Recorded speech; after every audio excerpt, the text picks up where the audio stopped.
اعوذ باللہ من الشیطان الرجیم بسم اللہ الرحمن الرحیم ولا تقف ما لیس لک به علم ان السمع والبصر والفؤاد کل اولئک کان عنہ مسئولا ولا تقف ما لیس لک به علم، اور نہ پیچھے پڑ اس بات کے لیس لک به علم کہ نہیں ہے تجھے جس کا علم، نہ پیچھے پڑ اس بات کے جس کا تجھے علم نہیں ہے۔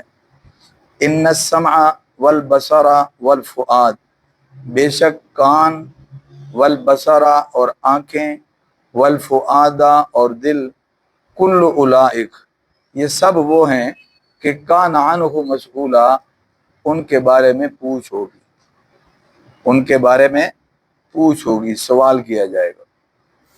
توجہ فرما لیں،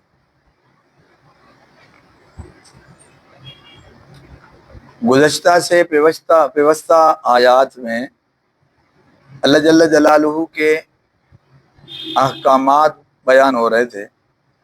اللہ نے مختلف شعبوں کے اعتبار سے لوگوں کو احکامات دیے، ان کا تعلق کسی ایک شعبے سے نہیں، مختلف شعبے ہیں، مختلف اللہ کے احکامات ہیں۔ ان کے بعد اب ایک اور طریقہ عمل پر ابھارنے کے لیے، ترغیب کے لیے، یا کہہ لیں کہ توجہ دلانے کے لیے، اور ترغیب سے بھی زیادہ ترہیب اور ڈرانے کا انداز ہے۔ مقصد یہ ہے کہ تاکہ ایک آدمی جو اللہ کے ان احکامات کا مخاطب ہے وہ ذمہ دار بن جائے کہ میں نے اس پر عمل کرنا ہے، میں نے اللہ کے احکامات کو اپنانا ہے۔ ظاہر ہے یہ احکامات بندوں کے لیے ہیں، یہ صرف سننے اور سنانے کے لیے تو نہیں ہے، یہ صرف پڑھنے اور پڑھانے کے لیے تو نہیں ہے، یا یہ اس لیے نہیں کہ ان کو سبجیکٹ میں شامل کریں اور امتحان دیں اور فارغ ہو جائیں۔ یہ تو ثانوی درجے کی چیزیں ہیں۔ بنیادی چیز تو ہے کہ بندے کو، صاحب ایمان کو سنائی جا رہی ہیں یہ باتیں، اور وہی جو ماننے والا ہے وہ ان کا مخاطب ہے، اور اس سے یہ تعلیم ہے کہ یہ باتیں ہم تمہیں سنا رہے ہیں تاکہ تم ان پر عمل کرو، یہ تمہارے لیے اللہ کی طرف سے پیغام ہے۔ انہی احکامات کی اہمیت بتانے کے لیے ایک بات یہ ارشاد فرما دی کہ وَلَا تَقْفُ مَا لَيْسَ لَكَ بِهِ عِلْمٌ، جو بات اللہ کی طرف سے ہے وہ حقیقت پر مبنی ہے اور تم اس کے مخاطب ہو، اور جو بات اللہ کی طرف سے نہیں یا اللہ کی کتاب میں نہیں ہے تو پھر وہ بات اللہ کی نہیں ہے۔ اللہ کی بات تو اللہ کی کتاب کے ذریعے تم تک پہنچ رہی ہے نا۔ تو جب یہ کہا جائے نا کہ دلیل لاؤ تو مطلب اللہ کی کتاب سے دلیل لاؤ، جب یہ کہا جائے نا کہ یہ بات غلط ہے تو اس کا مطلب ہے کہ یہ اللہ کی کتاب میں نہیں ہے۔ احادیث تو اسی کی وضاحت کر رہی ہیں نا، اصول تو یہی ہے۔ تو چاہے وہ اشارتاً یا صراحتاً قرآن پاک میں ہو یا رسول اللہ صلی اللہ علیہ وسلم کی تعلیم میں ہو، ایک ہی بات ہے، اصل تو کتاب ہے۔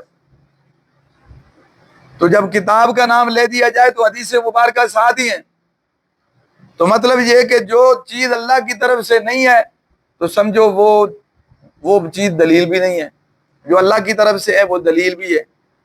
تو جب کسی سے کہا جائے کہ یہ بات دلیل کے بغیر ہے تو مطلب ہے یہ اللہ کی کتاب میں نہیں ہے، یا یہ اللہ کی طرف سے پیغام آیا نہیں ہے، یہ مطلب ہے اس کا۔ اور ظاہر ہے جو اللہ کی طرف سے جو پیغام آنے والا وحی کے ذریعے، وہی اصل میں انسان کے لیے علم ہے، وہی علم ہے جسے حاصل کرنا ہے کہ کیا کہا اللہ نے اپنی کتاب میں، اسی کو علم دین کہتے ہیں۔ تو یہ کہا جائے کہ یہ بات اللہ کی کتاب میں نہیں ہے تو سمجھو یہ بے دلیلی بات ہو گئی، یا یہ کہا جائے کہ یہ بات اللہ کی طرف سے نہیں آئی تو سمجھو یہ اللہ کی طرف سے بھیجا ہوا علم نہیں ہے، بلکہ یہ لوگوں کی اپنی بات ہو سکتی ہے، یہ اللہ کی کتاب میں نہیں ہے۔ تو جو بات اللہ نے کہی ہوگی وہ کتاب میں ہوگی، جو نہیں کہی ہے وہ کتاب میں نہیں ہے۔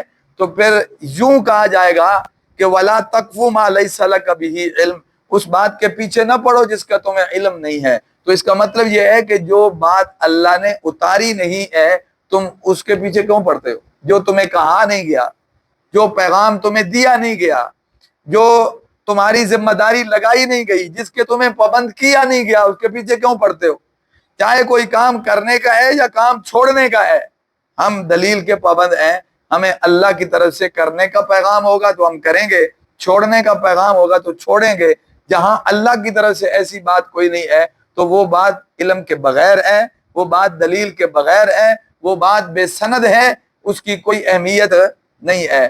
تو لہذا پہلی بات تو یہ ہو گئی کہ ہم وہ لینے کے پابند ہیں، ہم وہ اپنانے کے پابند ہیں، ہم وہ کرنے کے پابند ہیں جس کا حکم ہمیں اللہ کی طرف سے ملا ہے۔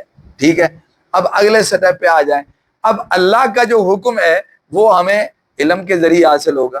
اللہ کی کتاب کو پڑھیں گے تو پتہ چلے گا میرے اللہ نے ہمارے لیے کیا پیغام دے رکھا ہے۔ تو اس کے لیے فرمایا کہ پھر تمہارا سننا ضروری، تمہارا دیکھنا ضروری، تمہارا سمجھنا کیا ہے ضروری، جس کا دل و دماغ سے تعلق ہے، تسلیم کرنا ضروری۔ تو یہ آلات ہیں، یہ اعضاء ہیں جو ہدایت کو حاصل کرنے کا ذریعہ ہے، یہ اعضاء ہیں جو علم کا بھی ذریعہ ہے۔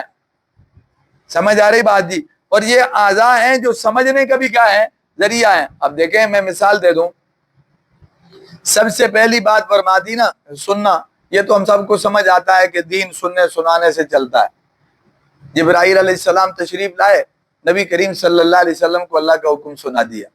آپ صلی اللہ علیہ وسلم تشریف لائے، اپنے امتیوں کو کیا کر دیا؟ سنا دیا۔ اس کے بعد پھر اسی طرح سلسلہ چل رہا ہے کہ استاد سناتے ہیں، شاگرد سنتے ہیں، پھر آگے وہ استاد بنتے ہیں اور ان کے آگے کیا بنتے ہیں؟ شاگرد بنتے ہیں۔ تو یہ سننے سنانے کا سلسلہ قیامت تک کیا ہے؟ چلتا رہے گا۔ بے شک علم کتابوں میں آ گیا ہے، لیکن آج بھی علم وہی ہے جس کا تعلق سننے اور سنانے سے ہے۔ آپ کے سامنے وہ لوگ بھٹک رہے ہیں جنہوں نے سننے سنانے کے سلسلے کو ترک کر کے صرف کتابوں سے علم لینے کی کوشش کی ہے کہ ہم کتابی ہیں، یعنی ہمیں علماء کی یا استاد کی ضرورت نہیں۔ آپ ان کو ڈبکیاں کھاتے دیکھ رہے ہیں، آپ ان کو ذلت اور رسوائی اٹھاتے دیکھ رہے ہیں کہ وہ کیا سے کیا سمجھ رہے ہیں اور کیا سے کیا کر رہے ہیں اور کیا سے کیا آگے سمجھانے کی کوشش کر رہے ہیں۔ تو خود بھٹکے ہوئے دوسروں کو کیا سمجھائیں گے؟ تو جس کا مطلب ہے کہ بے شک قرآن پاک نبی علیہ السلام نے لکھوایا ہے، یہ لکھ دیا گیا، یعنی اس کی کتابت ہو گئی، تمام صحابہ کرام کے پاس لکھا ہوا ہی تھا، تبھی تو ایک مصحف میں اسے جمع کیا گیا، تو معلوم ہوا لکھا ہوا موجود تھا، لیکن اس کے باوجود سننے سنانے کا سلسلہ جاری رہا۔ نبی کریم صلی اللہ علیہ وسلم نے بھی آگے سنا دیا اور امت بھی آگے کیا ہے اسی طرح سنتی سناتی رہے گی۔ تو یہ علم کے حصول کا ذریعہ ہے سننا۔ آدمی سنتا ہے تو اسے کیا ہے پتہ چلتا ہے۔ تو دوسری بات کہ فرمایا دیکھنا، دیکھو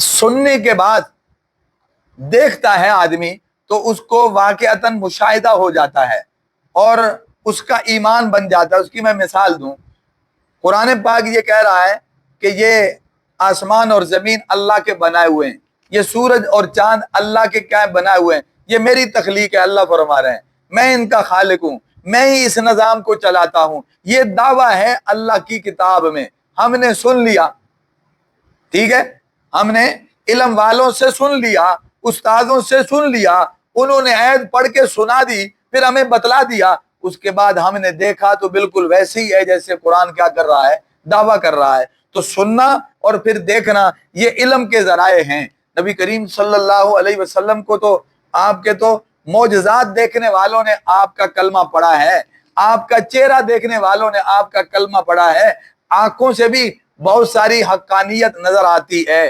سمجھ آ رہی بات جی؟ تو معلوم ہوا کہ کان بھی علم کے حصول کا ذریعہ ہے اور آنکھیں بھی علم کے حصول کا کیا ہے ذریعہ ہے، اور اسی طرح دل بھی کیا ہے یہ علم کے حصول کا ذریعہ، حق کے حصول کا ذریعہ، حاصل کرنے کا ذریعہ۔ کہ دل کیا ہے یہ سمجھنے کی صلاحیت رکھتا ہے، اس کا تعلق دل سے ہے، دل کا تعلق آنکھوں سے بھی ہے، ان سے دیکھتا ہے، دل کا تعلق دماغ سے بھی ہے، دماغ اپنی جو انفارمیشن ہے وہ کس سے دیتا ہے؟ دل کو۔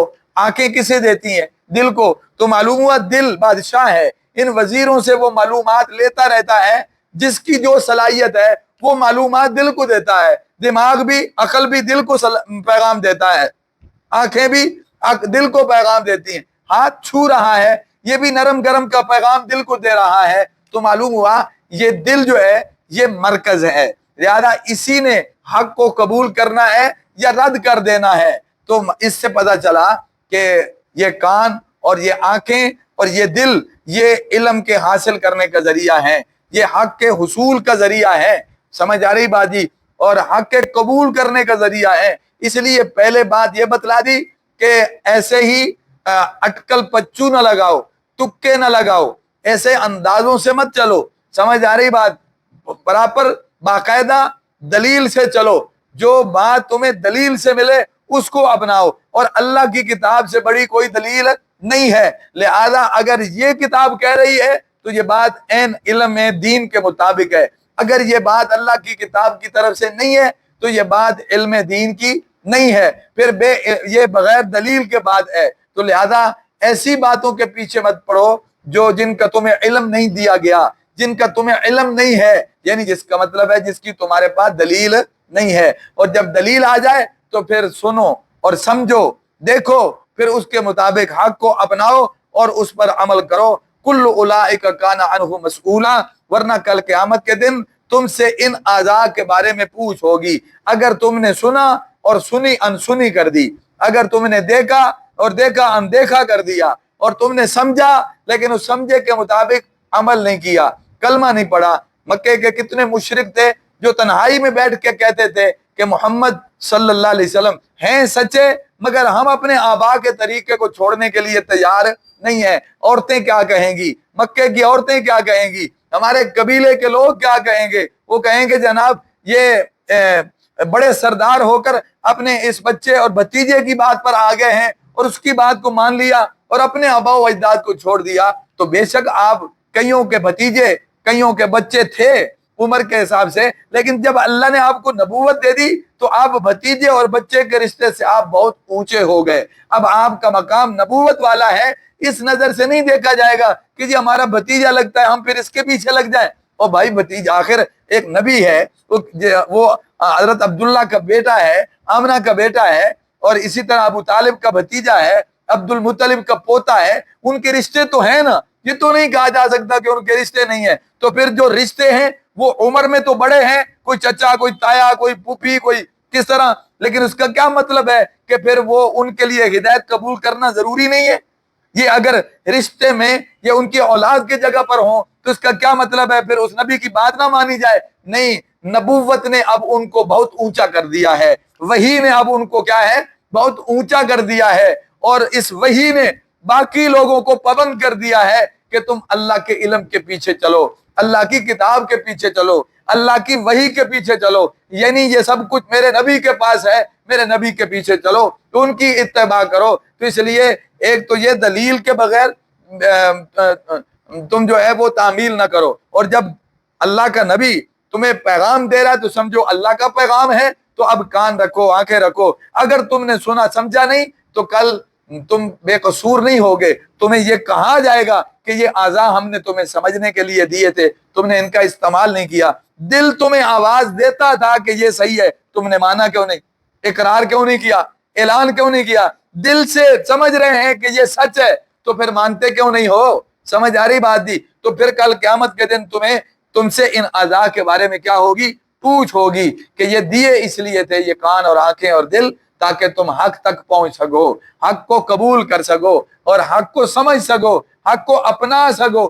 جب تم نے ان اعضاء کا صحیح استعمال نہیں کیا یا ان کے میسج اور پیغام پر توجہ نہیں دی تو پھر قصوروار تم ہو۔ اللہ نے تو تمہیں ایسے اسباب دیے تھے جن کا استعمال کر کے تم حق تک پہنچ سکتے تھے، پھر حق کو حاصل کر سکتے تھے، اور پھر اسے مان کر اس پر عمل کر کے اپنی آخرت بنا سکتے تھے۔ آج تم خالی ہاتھ آئے ہو تو اس میں کسی کا کوئی قصور نہیں ہے، تمہارا قصور ہے۔ ایک آدمی کے پاس چراغ ہو وہ روشنی نہ کرے تو کسی کا کیا قصور ہے؟ کھانا ہو کھائے نہ تو اس میں کسی کا کیا قصور ہے؟ یہ تمہارا اپنا قصور ہے۔ آ جائے گی سمجھ میں بات جی؟ اللہ سمجھ نصیب کرے۔ اللہ